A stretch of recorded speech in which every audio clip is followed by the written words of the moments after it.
bitches, it's Franki and Michelle. The show that came about when Frankie wanted to cancel me because she thought I was a rich bitch. That is so funny, so true. That's a story for another day, but if you wanted to check us out, you can check us out on Insta at Franki and Michelle. In today's show, we'll be talking about how you should never believe someone when they say they've got all their shit together. We're both working mums with a full load to deal with, and it's time to talk about our actual juggle. Yes. The juggle is real. Now, you suffered with this week. The struggle is fucking real. Oh, my God. Yeah, I did struggle with it this week. In particular, I've never worked full-time ever in my whole entire life till I became a youth worker at one of the schools here. And so I'm working Monday to Friday, 8:30 till 3:30. But then, of course, it's the other shit on top of that. It's bringing your kids. Yeah, so you've got 3 boys. Oh, yeah, I should probably give you the download. Give me the download on your So I have 3 beautiful boys. I have a 17-year-old, a 14-year-old and a 10-year-old. So they're all boys. So they're all very active. Well, my eldest is not very active at the moment. He's just had ankle surgery. But usually they're very active. Keep you busy. And, you know, obviously I have a husband that works really hard and works 6 days a week. So that's how long you guys been married? 21 years. Oh, that's we awesome. have been, well, not married, but we've been together for 21 years and married for 14, I think. Brilliant. We did the naughty, had the child before we were married thing. God. Yeah, that's another That's another story podcast. for another day. But yeah, so I think the struggle is real when you know, have a family. Absolutely. And you still have to have this kind of persona that you're doing okay. Everything. Yeah. So what made you decide to go back to work full-time? I think because my kids were old enough. Yeah. And I think from styling, because I run a formal initiative where I dress the disadvantaged, I started working with kids and I thought, oh, my God, my husband would never give me any more children. So this way I figured I've got like 500 of my very own kids. That's what my obstetrician said to me once. She said, my husband only let me have one. That's why I became an obstetrician so I could play with babies all day. Yeah. So I think I look at it as in they're my kids. So I go to school and I have lots of different kids to deal with and that's okay. So I thought, my kids are old enough. My eldest is driving. Yeah. You know, my middle child's 14. They're pretty old. They're pretty self-sufficient. Makes a difference. They don't need me as much. Well, they do need me. They just need me in a different way. Not so much as in a mothering way. Absolutely. So I think, I started working. Then obviously I still run my styling business on the weekends. So most Fridays I go straight from work and do a client. And then obviously you got sport. So this week in particular it was really hard for me because Thursday I spent all day at the hospital with my son who was getting an ankle operation from one of his footy injuries. And then you're coming home, you're still having to cook dinner, you're still having to put washing on the line. You know, Friday, even though I had the day off, it spent all day trying to get my shit together. Yeah. And, you know, like I posted this photo of just my face and I just said, you know, would you think that I'm a mum of 3, that I work full time, that, you know, I too suffer with body image issues. I too have suffer with mental illness from time to time. Like, just be nice, people. Just be nice. Yeah, absolutely. Because I know that there's other people out there that are in the exact same boat of trying to, you know, get our shit together and trying to do it all. It's a hard juggle. Absolutely. I always look at people, as I was saying before in our first episode, when you're looking at influencers who don't have kids, who have it all together and they're achieving those goals and, you know, they're getting in their gym sessions. Listen, no one has it together. Doesn't matter what age they are or what they're doing. The perception that you put online is not always the reality. No. It's always different. Like, all of us are struggling with that juggle. So because you juggle a lot. I do juggle a lot. I don't know. Michelle drives a big Ram. I drive one of those big American utes. I don't necessarily look like I do because I do look like that rich bitch that Frankie talks about. She does. But no, I do. Oh my gosh. So I married my high school sweetheart. So we got engaged at 21, married at 23, told we couldn't have kids. So I married the love of my life and the doctors said that, unfortunately, guys, my fault, that my body was letting us down and we couldn't have kids. So we ended up creating this incredible life that didn't involve children. And lo and behold, when you forget about having babies and the doctors have given up on you, you fall pregnant, which is exactly what happened to me. And then I had my son and they said, don't worry, it'll never happen again. And I had my daughter. They're 16 months apart. So a boy and a girl in 2 years. And my husband said, I believe no one anymore. You're all liars. That's it. Like, getting the vasectomy, get me out of it. No. Yeah. So I was 27 with 2 babies. And I went from a career I loved, working as a project engineer in construction, building massive buildings. Wow. $50 million projects, loved it, travelled around, did crazy hours. hours but loved every moment, to being at home with 2 babies. Yeah. And staring at the wall and thinking, what the fuck have I done? My husband went back off to work because that's what everybody does, and was left at home. So I tried to go back into work and it didn't quite fit, the juggle with the 2 babies too close together. And my son had special needs. So at the age of about 2.5, I realised that he had special traits. So he has eidetic memory. He can't have certain parts of his diet, preservatives, chemicals, everything like that. Yeah. So I took that as a sign that I needed to just completely pivot. So I decided to quit my job and dedicate myself into his health. And my daughter, bless her little heart, just got dragged along for the ride. Poor little thing. I'd never eaten party food for I don't know how many years. But that's how I started my original blog, because I had such a passion for my career beforehand. I had these 2 little babies. I needed to find something that kept me stimulated. Needed an outlet. But my son's journey forced me to be very organised. It forced me to not have any chaos, and I had to stick to a routine like a soldier. And that forced everyone in around me to leave me alone. So basically, I think when you become a new parent, you get all these opinions and people break your routine and they want to help, and it's just, but I couldn't do that. I had to. You needed to do your own thing, completely in control. But as he's grown, he's like completely, I hate the word normal, because my kids aren't normal. I love them. They're outside of the box. But he's fully functioning. He's at school, top grades, athlete, incredible kid. But I've had to keep that lifestyle with him, so everything in a house literally runs like the military. But I know you've told me. How about you tell everyone how many hours you and your husband spend a week with my kids? With each child, not all together, in training for them. So it's probably about 40 hours I spend with my children in regards to their sports. And where does your daughter train? So my daughter, bless her little heart, trains all over town, but she also trains outside of town, which is some of the trainings are an hour and a half away each week. And she has a New South Wales basketball scholarship. She plays basketball for so many teams I've lost count. Oh, my God. I whinge sending my child to soccer training that's 5 minutes down the road. Oh, my God. And then my son is a semi-professional dressage rider. So he has the most incredible horse, and he trains countless hours, and I'm shoveling horse shit sometimes on a Wednesday night at 9:00. And because we had such a structured routine, my son thrived, but my daughter also thrived within that environment, because she had no choice that this is what we're doing. We eat clean and we sleep. But they came to me not long ago. Actually, it was my daughter looked at me and said, the only reason I'm successful, Mummy, is because we're like this.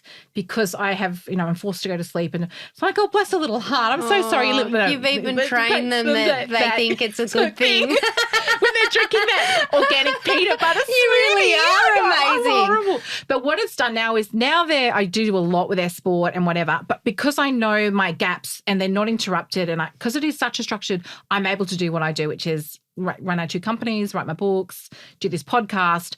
It's given me freedom, which I never anticipated light at the end of the tunnel. I didn't know I was going to get here. I didn't know my son was going to be absolutely amazing. But within that structure, I have the juggle, but I do not have it together. Trust me. People always look, I get that a lot. I get, oh my God, you have it so together. I'm like, no, fuck, I don't. Come and look at my laundry. There is piles of horse blankets and horse shit in my laundry. And, and I made dinner the other night, and I said to my husband, this is my favorite dinner, when I look at the pantry and I can turn like one packet of rice into the most amazing dinner. Yeah. You got to have skills when you're busy. I haven't got to that point yet. Oh, haven't you? No, I have, last week was the first week that I managed to get our dinners right. But I haven't got to that point that I'm super organised as yet. I feel like I'm in limbo. I feel like I really do not have my shit together, and the wheel is just turning. Do you find, though, that it's going to take a red hot minute for everyone to get used to you being so busy? Yes, I think so too, because I can't be there for my kids at a drop of a hat when they thought that I could be, Mum, can you come do this? I actually can't today. You've got to do this. Even my husband, who's so used to me having everything done. The other day he said to me, where are my socks? I'm like, I don't fucking know where your socks are. I was like, I haven't been able to do anything. There's laundry everywhere. Find your own socks. It's good for them, I think it is trying to find that. That time and getting back into that routine. But I just keep reminding myself not to feel bad. Yeah, absolutely. Like I'm doing the best that I can. And it's okay. And it's okay. Yeah. And that I'm just going to keep doing me because I have to be okay. That's exactly right. Before anyone else can be okay. So, this morning I got up and went for a walk even though I only had 45 minutes, but I thought I'm going to use that 45 minutes to go for a walk, get my headspace right.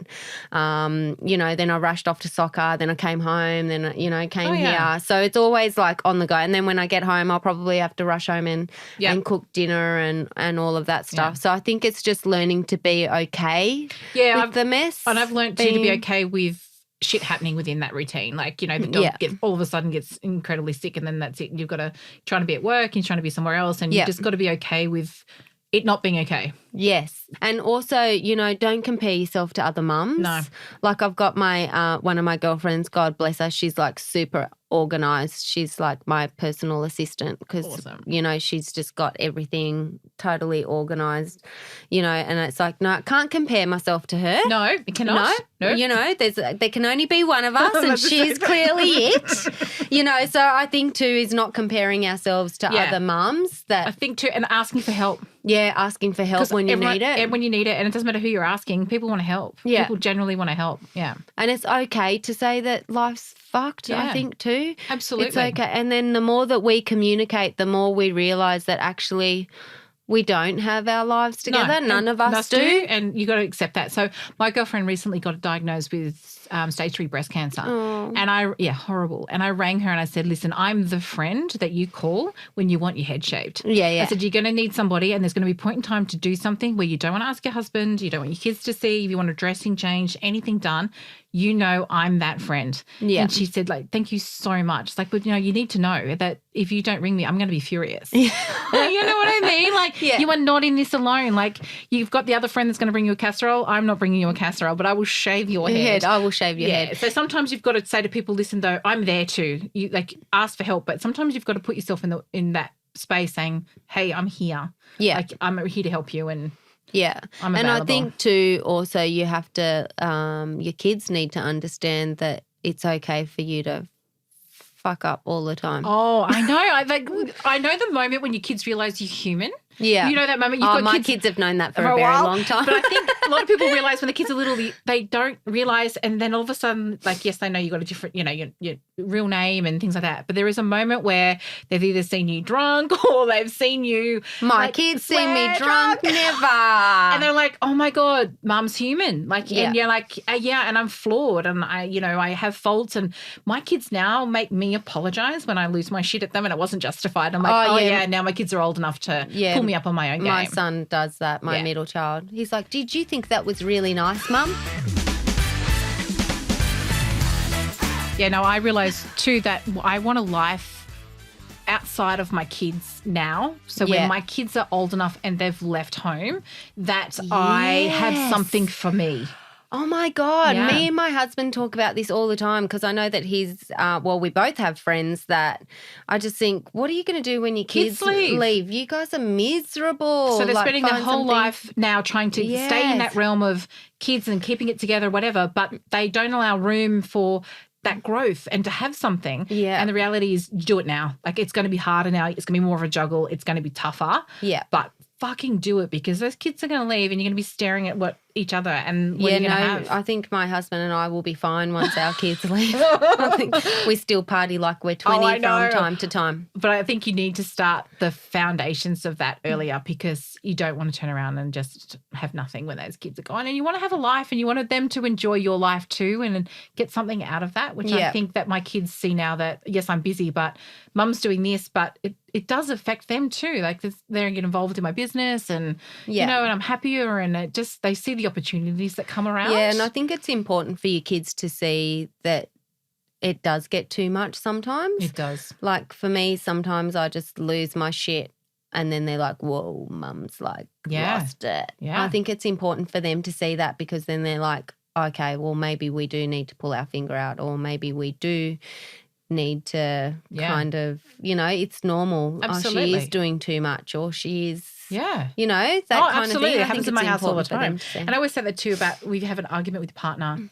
So most of the time it does accidentally happen in front of the kids. It always happens. Me and my husband argue in front of the kids all the time. But apologise to each other in front of the kids too. Yes. So the kids see that it's okay to fall apart, have an argument, but they need to see the repairing of that. Yeah. So I always, if mum's fallen apart, lost her shit or whatever, it needs to be a discussion then after that. Like, how are we going to learn from this? How are we going to move on? Because there's a lesson there every time. Yeah. Yeah. So, and I think too, like me and my husband never apologise. We just say dickhead.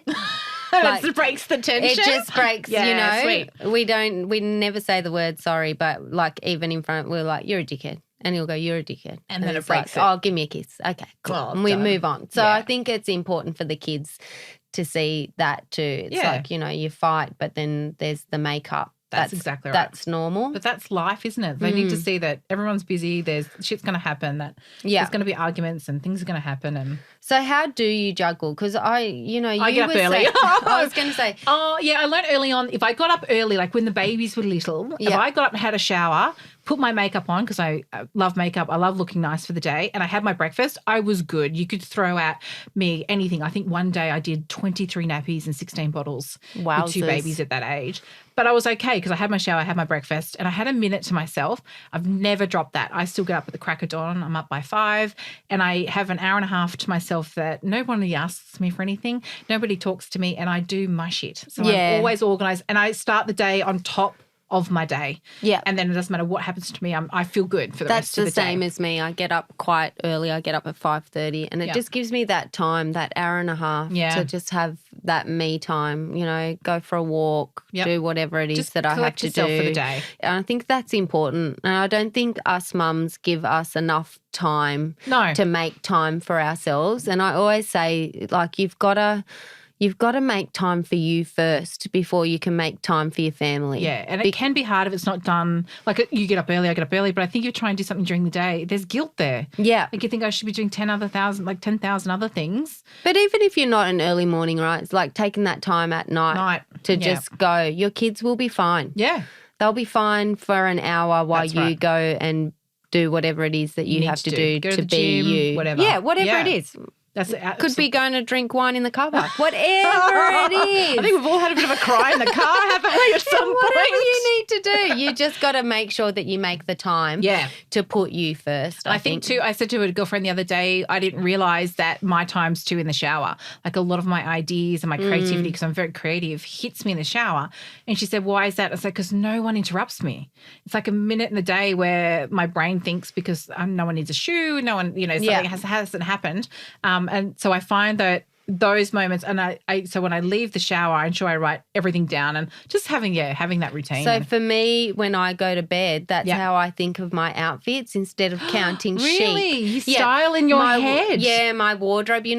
What was it, Clueless? Yes, the running wardrobe. The running wardrobe. That's me in my head before I go to bed at night time. How brilliant is that? And it's good because it eliminates my thoughts of anything else. Yeah. So I sit there and I scan my wardrobe and I'm like, oh, yep, okay, that would look really good with that. That would look real. Yeah, okay, cool. How awesome is that? So that's how I put myself I put my to sleep. head on the pillow and I dribble. Oh, really? Characters. Yes, because I'm like an Energizer bunny all day, and then that's it. You turn me off. I'm done. You're done. Yeah, I sleep. Yeah, as soon as my head pretty much is. I don't think I create that many outfits before I go to bed, but I do scan my wardrobe and go, yeah.